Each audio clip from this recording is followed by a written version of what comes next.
लेकिन अब आम आदमी पार्टी 5 साल मांग रही है, तो हमें 5 साल देने में क्या हर्ज है? हमें 5 साल देना चाहिए। होना चाहिए, बस जो परिवर्तन होना चाहिए, परिवर्तन होना चाहिए। नमस्कार, वंदे मातरम, जय हिंद। एसटी न्यूज में आपका एक बार फिर से बहुत बहुत स्वागत है। गुजरात विधानसभा चुनाव का रण चल चुका है। वह इस बार होने वाले 1 दिसंबर और 5 दिसंबर 2 चरणों में चुनाव में कौन बाजी मारेगा, इसको लेकर सबसे बड़ा फाइनल सर्वे आपके बीच में हम लेकर आ रहे हैं, जिसको देखते हुए यहाँ पर नेताओं की नींद उड़ी हुई है, क्योंकि इस बार का सबसे बड़ा सर्वे एबीपी न्यूज टाइम्स ने और फलोदी सट्टा बाजार ने जो सर्वे निकाला है, उसको देखते हुए यहाँ पर कांग्रेस और बीजेपी में खलबली मची हुई है। वहीं आपको वीडियो पर लास्ट तक जरूर बने रहिए। वीडियो पर नए है तो हमारे चैनल को सब्सक्राइब जरूर करें। दोस्तों, जिस तरह से देखा जाए अरविंद केजरीवाल और यहाँ पर नरेंद्र मोदी के बीच में बहुत भारी टक्कर दिखाई दे रही है, तो आपको हम ले चलेंगे उन सीटों पर जहाँ पर बताने वाले हैं कि इसको कितनी सीटें मिल रही है और कौन आगे है कौन पीछे है।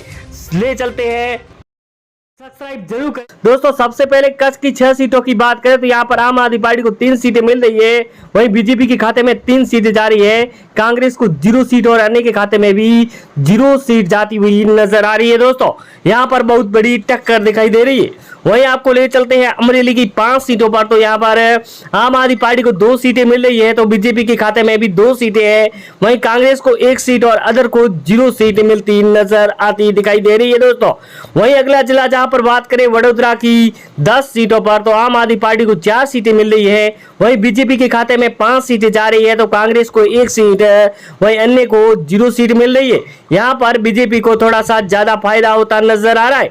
वहीं अगला जिला सूरत जहां पर बात करते हैं आपके बीच में, तो सूरत की 16 सीटों पर आम आदमी पार्टी को 7 सीटें मिल रही है, तो बीजेपी को 5 सीटें, वहीं कांग्रेस के खाते में 2 सीटें हैं, अन्य को 2 सीटें मिलने का यहाँ सबसे बड़ा सर्वे जो एबीपी न्यूज सर्वे निकाला है, उसको लेकर हम आपके बीच में हर सीट को आज ले। वहीं भरूच की 5 सीटों की बात करें तो यहाँ पर आम आदमी पार्टी को 2 सीटें मिल रही है। वहीं बीजेपी के खाते में 2 सीट और कांग्रेस को 1 सीट मिलती नजर आ रही है। वहीं अन्य के खाते में 0 सीट जाती हुई नजर आ रही है। यहाँ पर बहुत बड़ी टक्कर दिखाई दे रही है आम आदमी पार्टी और बीजेपी के बीच में। वहीं अरावली की 3 सीटों की बात करेंगे तो यहाँ पर 1 सीट आम आदमी पार्टी के खाते में, तो 1 बीजेपी और 1 कांग्रेस को मिल रही है। वहीं अन्य के खाते में 0 सीट जाती हुई नजर आती दिखाई दे रही है।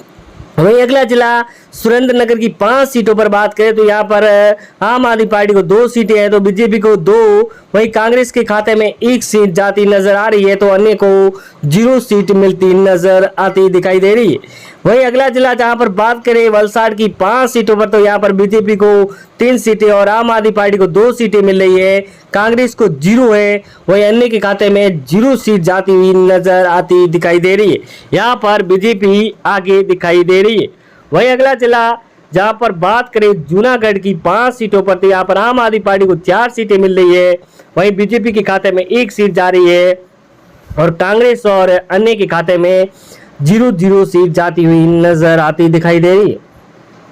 वहीं अगला जिला जहां पर बात करें खेड़ा की 6 सीटों पर, तो यहाँ पर आम आदमी पार्टी को 2 सीटें, बीजेपी के खाते में 4 सीटें जा रही है और कांग्रेस को 1 और अन्य के खाते में 0 सीट जाती हुई नजर आ रही है। यहाँ पर भी बीजेपी को एक भी लीड मिलती नजर आती दिखाई दे रही है।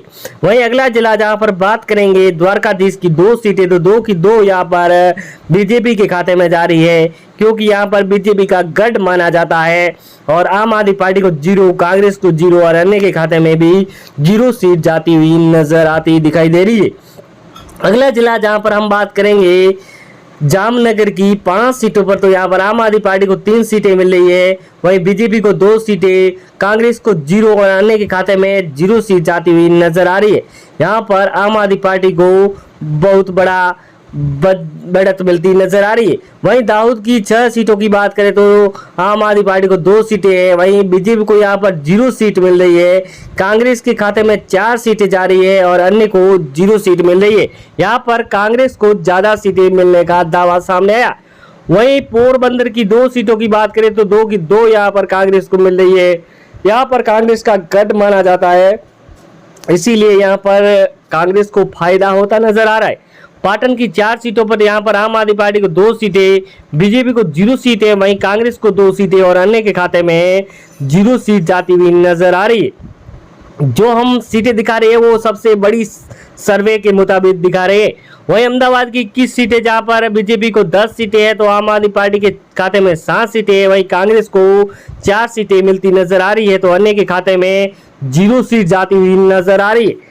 ये सबसे बड़ा उलटफेर सामने नजर आया। जिस तरह से देखा जाए तो मोरबी की यहाँ पर 3 सीटों पर बीजेपी को 1 और 2 आम आदमी पार्टी के खाते में जा रही है।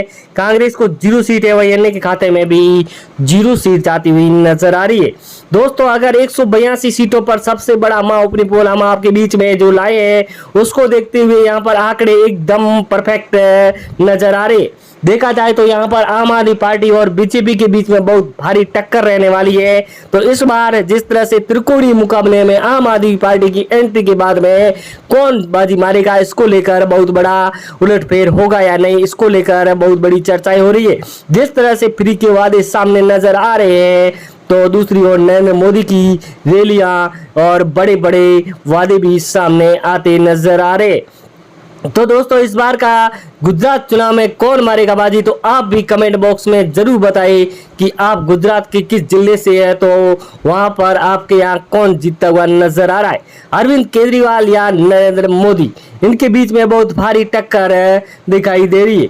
वहीं चुनाव और महाउपरी पोल की बात करें तो गुजरात का सबसे बड़ा महाउपरी पोल हम आपके बीच में लाए हैं। उसको देखते हुए यहाँ पर चौंकाने वाले नतीजे सामने आ रहे।